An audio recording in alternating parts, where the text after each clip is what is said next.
Friends चलतु आज करिया बतक आलू तरकारी आज लंच रे मेड बाय पति परमेश्वर देखो आलू काटी मुझे रखीदे सब पिज फिज मसला फसला सब करदे चलतु स्वामी आमर कर देखा तेल गरम होता पकई देखो गोटा मसला पकई पिज पकईदे देखो पिज पकईदे पिज टी हाँपाई लुण भी टे पकईदे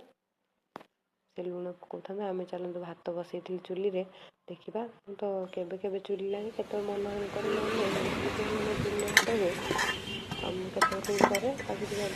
मुंड टे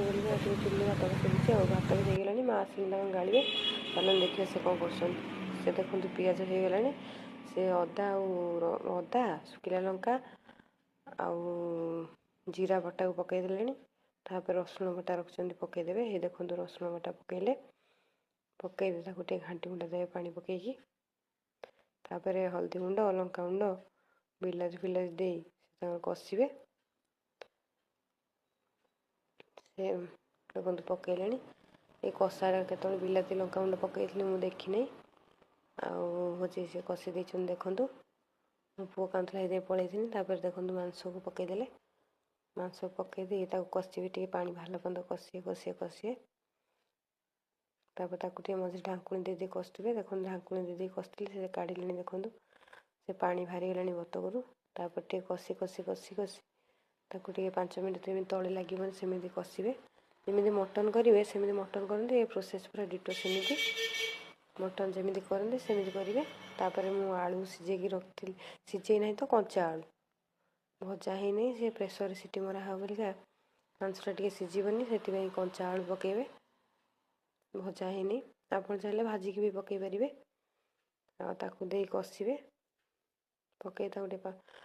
5-10 मिनट 10-15 मिनट खंडे कषिबे कड़े तापर आपड़ कड़े जदि पानी देवे देवे ना प्रेसर आम भाया काढ़ीदेवे प्रेसर काढ़ी कुड़ा दे गरम पानी से मसला कड़े पानी टे गरम करदे से गरम पानी की से प्रेसर कुकर जो ढाली थे मांस को से पानी टे देदेवे से गरम पानी जदि आगे लगे आगे ठंडा पानी भी देदेवे जी आप झोल खाइए से अनुसार पानी देवे तापर देखो ढाकुणी देदेवा ढाकुणी देदेला देखो 4टा सीटी मारिदेवा प्रेसर काट देचु ढाकुणी देखो से बांफ चुला फुटुची से गरम मसला आगे धनिया पत्र दे गोल देवे देखो आम रेडी होगा बतक आलू झोल केमी लगे मुझे जानी आपड़ खाई जदि भल लगे कमेंट करेंगे जदि न खाई करी टेस्ट करी कहे केमी लगुच जदि आम वीडियो भल लगुच लाइक कमेंट और सब्सक्राइब करेंगे।